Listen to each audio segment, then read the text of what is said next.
नमस्कार। इस समय हम मौजूद हैं प्रगति मैदान में, जहाँ के विश्व पुस्तक मेला लगा हुआ है और हम लेखकों से लगातार बात कर रहे हैं और उनसे जानने की कोशिश कर रहे हैं कि उनकी क्या रचना प्रक्रिया रही है, क्या उस किताब के लिखे जाने की पृष्ठभूमि रही है, या क्या प्रेरणाएं रही हैं जो उनको उस लेखक को एक कलमबद्ध करने के लिए प्रेरित करती रही हैं। तो ऐसे ही एक लेखक है डॉक्टर कृष्ण कुमार मिश्र, जो कि गोविंद प्रसाद की दलित काव्य संवेदना पर इन्होंने एक किताब लिखी है। और ये किताब जो है अनंग प्रकाशन दिल्ली से आई है और हम इस समय अनंग प्रकाशन के स्टॉल पर ही मौजूद हैं और हम बात करेंगे डॉक्टर कृष्ण कुमार मिश्र जी से, जो कि शिक्षा निदेशालय में प्रवक्ता के पद पर इस समय कार्य कर रहे हैं और हमारे साथ मौजूद हैं पुस्तक मेले में। बहुत बधाई आपको और बहुत स्वागत। जी, धन्यवाद सर। कृष्ण जी, सबसे पहले जानना चाहेंगे कि गोविंद प्रसाद जी की जो कहानियाँ हैं और उसमें भी आपने दलित सर ये कविता गोविंद प्रसाद जी की जो कविताएं हैं उसमें से आपने दलित पक्ष पर ही अपनी सारी संवेदनाएं जो है केंद्रित कर दी है। तो इनकी कविता में पहले तो ये बताइए कि कौन कौन से और पक्ष हैं जिन पर बात की जा सकती है, फिर हम आपके इस संवेदना पक्ष जो है दलित काव्य संवेदना उस पर। नमस्कार सर, आपने बहुत अच्छा क्वेश्चन किया कि गोविंद प्रसाद की संवेदना के अलावा इसमें क्या क्या पक्ष है। मैंने पहली बार किसी दलित साहित्यकार से बात करते हुए, हालांकि मैं पहले सर को जानता नहीं था, एक बार हमारे विश्वविद्यालय में आए तो हमारे गुरुजन हैं, उन्होंने कहा कि सर के 2 काव्य संग्रह बहुत अच्छे आए हुए हैं, तो एक पे आप जो है काम कर सकते हैं और सर इस समय बहुत प्रभावशाली लिख रहे हैं। तो हमने सर से बात किया तो सर ने कहा कि देखिए, मैं बहुत सामान्य घर का व्यक्ति हूँ और मैंने अपनी कविताओं की जो शुरुआत की वह किया हमने चित्रकारी से।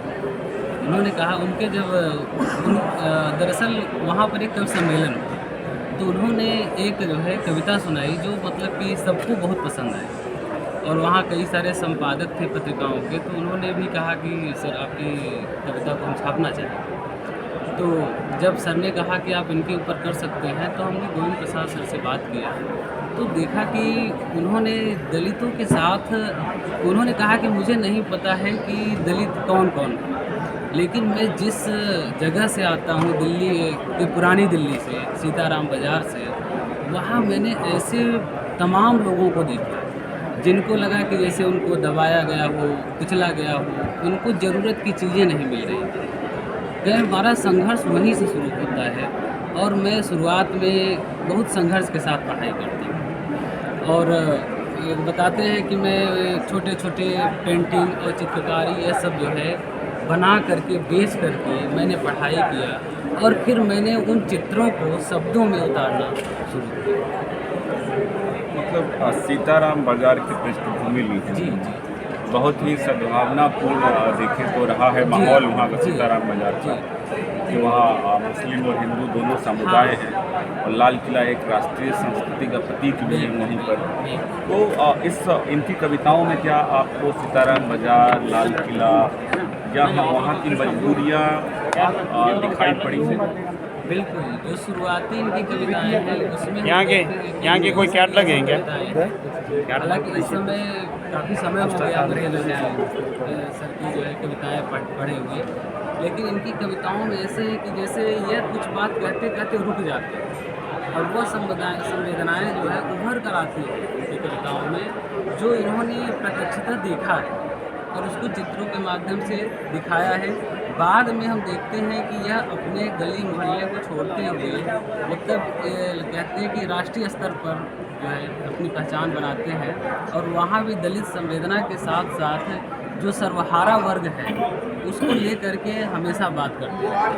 मतलब पुरानी दिल्ली आपके दौर में देखें तो पुरानी दिल्ली ज़्यादातर जो है मजदूर, कामगार और रिक्शे और ठेले वालों की जो ज़िंदगी है उस इलाके में बहुत गुजरती है। वो क्या रिक्शे, ठेले, वो एक गाड़ी खींचता हुआ आदमी इनकी कविताओं में मिले? बिल्कुल बिल्कुल, इनकी सारी कविताएं इसी तरह से हैं जैसे कि कोई पेंटिंग कर रहा है तो कोई पुताई का काम कर रहा है। वो कहते थे कि पेंटिंग ही कला नहीं है, जो पेंटर होते हैं दीवारों पे जो पुताई रंगाई का काम करते हैं वो बहुत बड़े कलाकार हैं।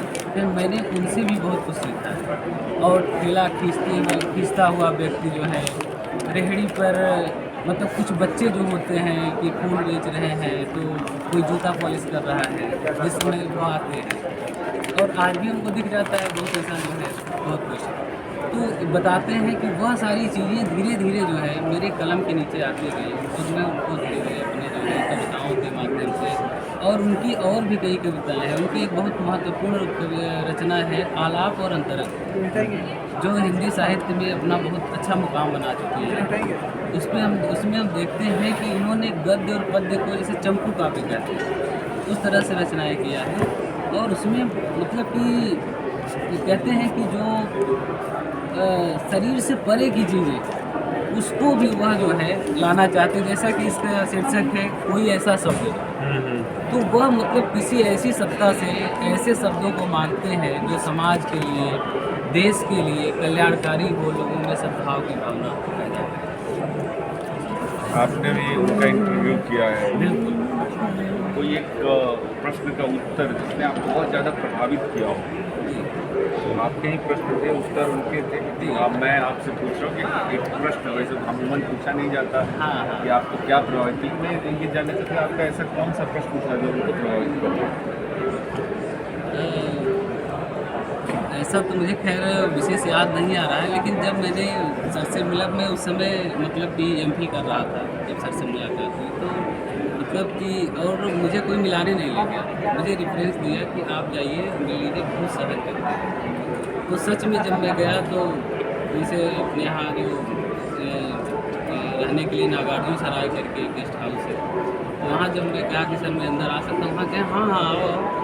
तो मैं गया तो कहे कि बताओ कैसे, तो मैं बताया, अपना परिचय दिया। मैं कहा सर आपके ऊपर मैं काम करना चाह रहा हूँ। तो उन्होंने खुद ही पूछा कि आखिर क्यों करना चाहते हैं मेरे ऊपर। अब मैं सर ये तो मुझे भी नहीं अभी पता है, क्योंकि आपके कोई रचना मैंने पढ़ी नहीं है, कोई कुछ देखा नहीं है। तो कहें कि कुछ तो सुने होंगे। मैं हाँ सर सुन के आया हूँ और करना चाहता हूँ। तो उन्होंने कहा कि तुम करो और मेरी तरफ से जो भी सहयोग होगा वो मैं करूँगा। ये बात मुझे प्रभावित की। एक कोई बड़ा लेखक हो या प्रोफेसर हो इस तरह से वादा नहीं करता कि मैं काम करूँ। और यहाँ तक ही नहीं, उन्होंने वहाँ तो इंटरव्यू वगैरह दिया ही मुझे बहुत सहजता से। और फिर मैं एक बार JNU भी आया तो वहाँ भी जो है वह मेरे प्रश्नों का उत्तर देते रहे और 2-3 दिन तक मैं उनके साथ रहा, तो उनको जानता रहा, समझता रहा। आपने मतलब पढ़ा नहीं उनको, प्रेरणा कहाँ से मिली? प्रेरणा हमारे वहाँ एक प्रोफेसर थे हमारे दिनेश कुमार सिंह जी, तो वो उनको जानते थे। तो उन्होंने कहा कि जो है देख लो, अगर अच्छे लगे तो करना।